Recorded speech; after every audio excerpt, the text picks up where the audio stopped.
kana deeggaraa kun kana deeggaraa namni jedhee adda baasun jiru. Ilma namaati, dhiiga namaati, dhiiga namaatti achitti dhangala'ee dhiigni sun sabab sablammii Itoophiyaatti achi keessatti wal gahee even ummata gurraacha Afrikaatti iddoo sanatti wal gahee jechaadha. Kanaaf ummata kanaaf sagalee kan ta'uu qabna. Namoota kanniiniif sagalee kan ta'uu qabna. Duuti namaa yeroo kamiyyuu taanaan du'a namaa irratti siyaasni hin taphatamu. Du'a namaa siyaasa yookiin naannoodhaan yookiin gandaanii miti kan madaalamu. Namni nama ta'uu qofaan nama namummaa isaa qofaan madaallee gadduu fi qabna. Boohuu fi qabna. Sagalee ta'uu fi qabna. Nutis akkasuma obboleeyyan keenya kan durallee iyyaa turre hundi keenya. Warroonni sooshaal miidiyaa kanarratti uugama uummata isaanii qaban yeroo baay'ee uummata isaaniitiif sagalee ta'an ummata kanaaf sagalee ta'aa turan iyyaa turan dubbataa turan kana durallee jecha warroonni hidhaa biyyoota garaagaraa keessa jiran kana keessaa mootummaan sagalee ta'uu fi qaba. Mootummaan ummata kanaaf ilaalcha gaarii qabaatu qaba. Ummata kana lammii isaatii haa toluu haa hammaatu fudhatee biyya isaatitti dhiiffatu qaba jedhaa turan. Kan darbe darbeera. Kan dabre omaa miti kunillee darbe haa jennu. Kun hunduu dabreera. Ummanni kunis dhumeera. Lubbuun namaa hin deebitu. Warra dhumateef Rabbiin jannataan isaan haa qananiisu. Maatii isaaniitiif Rabbiin jajjabina isaanii haa kennu. Isaan kun obboleeyyan keenya, fira keenya, ahlii keenya, oromummaa isaanii qofaan nu gahan. Biyya Itoophiyaa ta'uu qofa isaaniitiin nu dhibamsiisa, nutti dhagahama. Garuu ka fuulduraatiifuu haa ta'u. Kama fuulduraatiifuu obboleeyyan keenya bakka jirtanis sagalee ta'aafi.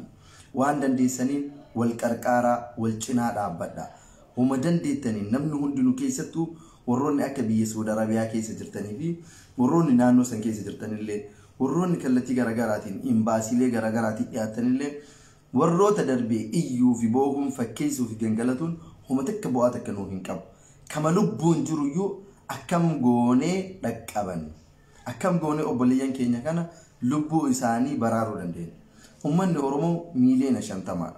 Miiliyoona 50 kana keessaa diiyaasporaaleen biyyoota garaagaraa keessa jirtan warroonni garaagaraa biyyoota garaagaraa keessa jiraatanii maallaqa guddaa qabdan, dhageettii garaagaraa qabdan, miidiyaalee garaagaraa irratti dhiibbaa geessisuu dandeessan mee warrootuma hafeeyyuu warroonni biyyoota gurguddatan Ameerikaa, Awurooppaa fi eessayyuu jirtan kutaa wal qoodullee ni dhaqqabna. Siyaasa wal qoodullee ni dhaqqabna. Paartiidhaan wal qoodullee ni dhaqqabna. Kun dhimma lubbuu namaati. Lubbuu namaa irratti ammoo wal nyaatuu hin qabnu. Osoo namni keenya guyyaa takkatti namni 450 boombiidhaan nyaatamu nuti ammoo gadi garagallee siyaasa gandaan lagaan wal qoqqoonnee wal nyaatuun dhugaa godhe wallaahi nurraa hin bareedu. Dura nooma keenya haa jiraachifannu. Dura ummata keenya dhumaa jiru haa dhaqqabannu. Siyaasni illee ni dhaqqabama. Filannoo illee ni dhaqqabama. Maaliyyuu ni dhaqqabama. Namni osoo of hin danda'in osoo du'aa ofii du'arraa hin oolfatin siyaasa jechaan erga namni lubbuudhaan jiraateen booda waan irratti dalagamudha. Biyya bulchuu jechuun biyya jechaan ummata jechaa kan bulfamu ummata malee lafa duwwaadhaa miti ummanni keessaa dhumate. Ilma namaati kan dhumataa jiru kun dhaloota qubeeti kan dhumataa jiru kun warra lafaa ol guddateedha. Warra baratee biyya ofii keessatti hiree jiraatu dhabe yookiin gabroome yookiin hiyyoome yookiin sababa dhuunfaa ofiitiin biyya ofii irraa baqatee naa dabarti jedhee biyya isaa irraa bahedha.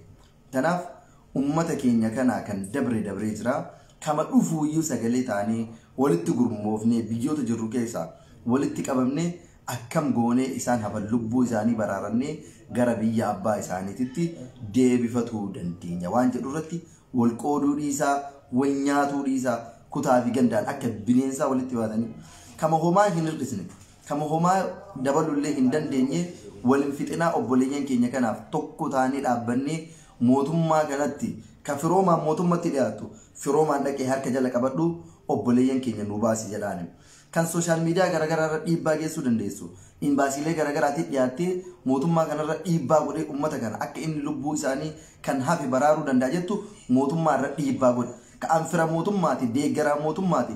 Mootummaan kun bakka na bu'a jettu nu'uusi haa kadhannu mootummaa kan kee jaalatu san itti dhiyaatu san paartii kee jaalatuuf kan itti dhiyaatu san itti dhiyaadhu obboleeyyan keenya harka jala qabii warroota hafan mana hidhaa Saudi Arabiyaatii fi Yaman keessa jiran akka lubbuu isaanii nu baraaran nuuf kadhadha. Kun dhimma hamilee fi irree walirra laallatanii miti.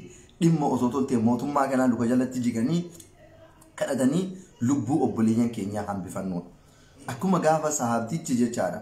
Mootiin nugusa jallataa mataa isaa dhungatee sahaabtota hidhaman mana hidhaa keessaa baafatee biyya isaatitti deebi'an isan nutis osoo toltee mootummaa uummata keenya kana osoo aangoo ofiitiif sirreeffatan osoo filannoo jedhaa qoosan ummanni keenya bira dhumataa jiru kana osoo toltee miila isaanii jala jignee ummata keenya kana nuu baasanii ananatti tola gama kiyyaan jechaadha. Osoo mootummaa ganamaaf galgala ittiin morminu kana miila isaa jala kufnee caammaa isaa arraabnee obboleeyyan keenya ka boombiin dhumataa jiran kun biyya abbaa isaaniitiin nuu deebi'anii isaan lubbuun nuuf hafanii namni mootummaa san kadhatu nama dhuunfaati. Kan garuu lubbuu isaanii hambisuu dandeenyu ummata kumaatamaan ummata miileenaan jechaadha. Kanaaf obboleeyyan keenya waan dandeettaniin sagalee nu ta'aa fi isin jedhaa amaana rabbi bakka jirtanitti wal cinaa dhaabbadhaa walaa jajjabeessinuu warrootuma hafan lubbuu haa baraarannu irra deddeebi'ee ammas isaan dhufaniif rabbiin jannas isaan haa kennu maatii fi firoottan isaanii gaddi keessan gadda keenya warroonni namni isin jalaa du'e obboleeyyan kan keenya hunda waan ta'aniif gaddi isinitti dhagame madaan isinitti dhagame nutti isini dhagama rabbiin jabina isin haa kennu jedha hawwiin ergaa xumuraa yoo qabaatte ergaa xumuraa dabarfadhu irraa xumuruun hin dandeenye jira. Okay, ati yoo baay'ee dubbattee jirtaan yaada gabaabduu qaba innis dhugaa sirreessuufis dhugaa dabsuufis kan carraa qabu kan gochuu danda'u uummata diyaasporaa fi ijoollee diyaasporaati. Ijoolleen diyaasporaa dhugaas ni beektan dhugaas ni dabsitan. An kana yeroon jedhu siyaasa waliin qabsiisu. Dhimmi siyaasa dhimma biraati. Dhimmi nama dhuunfaas dhimma biraati. Fakkeenyaaf ijoolleen dhuman kun siyaasaa fi miti. Har'a garuu baay'een keessan sooshaal miidiyaa wanti deemaa jiru ammallee abbichuu koo abiyyii koo jettu. Abiyyiin kan jibbameef maaliif beektanii waan dhugaa dabsiif. Sinii galee nuti jibbaa nama dhuunfaa irraa hin qabnu. Osoo borga nama Jawaar waa balleessees nuti Jawaar fuudhee mataarran keewwan. Waa balleessinaan ittuma deemnachuu Jawaar Muhammad isarra Jawaar lubbuu ko jedhu jechaadha. Soo kanaaf iyyuu namni gaarii hojjete hin jaallatama. Isin garuu osoo dhugaa beektanii dhugaa dabsaa jirtu. Kana immoo rabbiin hin jaallatu. Ijoolleen dhumanii kuni isin ijoolleen biyyoota Arabaa biyyoota garaagaraa biyyoo eessoo jiraadha. Biyyuma alaa jechaadha. Rakkoo biyya alaanii beektan. Tari arra carraan sin qaqqabee iddoo gaarii jiraachuu dandeessan. Alhamdulillah. Garuu isin rakkoo isaanii guddaa maali beektanii beekaa dhugaa dabsitu. Uummanni dhume kun uummanni du'e kun jara keessa lagoota meeqa fanu tochi keessa. Mootummaa kadeeggaruun kun dhugaa uummata Oromoo awwaaluu hin geessisu.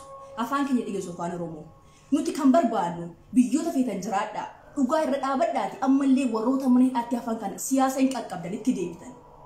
Isin rakkoo biyyoota alaanii beektan. Isa ka turtan bi'aas waggaa 5 dura waggaa 4 dura iddoo gadhee turtan har'a tarii carraa gaarii argattanii iddoo gaarii jiraachuu dandeessan. Kanaaf warroota mana hidhaatti akka camaalee keessi maal yaaddanii mee maaluma yaaddan nuti mootummaa kana hin deeggasne hin jennu garuu tokko taanee uummata kanaaf sagalee taanee warreen mana hidhaa jiran kanaaf jarreen kunis namuma har'a warreen nyaata dhabanii qullaa jaraa akka fedhan ta'an kunis jarris namuma. Kanaaf akka namaatti hayaanu siyaasni dhimma dhuunfaati. Siyaasni kun waan biraati namni waan fedhe garuu danda'a nuti dhimma dhuunfaa keessa galee kun abiyyii deeggaraa kun Jawaar deeggaraa hin jennu kun garuu dhimma lubbuu namaati. Kanaaf mootummaan kun lammiisaa fudhachaa hin jiru mootummaan kun uummata isaa quba qabaachaa hin jiru osoo mootummaan biyya keessa jiru dhuguma mootummaa haqaa ta'e dhuguma mootummaa biyyattii Itoophiyaa sabaaf sallamii 80 oltu jira Itoophiyaa keessa jarreen kana osoo ija tokko ilaalee dhugaa dubbachuudhaaf mootummaan kun ijoollee kaleessa balaa kanaan dhuman ni gabaas ture mootummaan kun. Even Abiy Ahmed akka PG isaarratti iyyuu gabaasuu danda'a. Maal wanta adda addaa maxxansaa jira bara. Suuraa isaa maxxansaa jira bara. Nuti jibbaa biyyi irraa hin qabnu. Warreen dhuman kun obboleessa turuu koo yoo hin taane anaaf turuu kooti. Dirqama namni kana bulaa ta'u wajjin dhalatee miti. Sinii galee tokko nuti Oromoodha.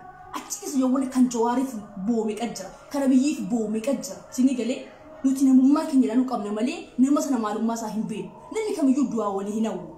Kanaaf yaa obboleewwan kiyya warreen dhageessan afaan keenya kun dhimma siyaasaa dhiisaati dhimma lammii ijoollee keenya biyyoota garaagaraa jiraatan akkuma Itoophiyaatti fudhadhaati ijoollee Saawud Arabiyaa jiraatan ammallee lubbuun jaraa ammallee akka dabaree lubbuun jaraa hin baaneef. Kanaaf sagalee haa taanuu fi wal hin nyaatina wal hin nyaanuuti waa'ee siyaasa dhimma hin qabnu siyaasa waan fedhe abbaa fedhe gurra waan fedhan garuu tokkummaa keenyaan sagalee haa taanuuf. Rakkoo biyya keessaa kan beeku ijoollee diyaasporaati. Bakka fiiteen jiraadha, iddoo fiiteen jiraadha. Ni beektan rakkoo biyya Arabaa keessaafuu rakkoo biyya namaa keessa jiraadhu. Namni kamiyyuu itti tolee jiraatu bar biyya namaa keessa. Naa dabarti jedhee biyya namaa jiraata.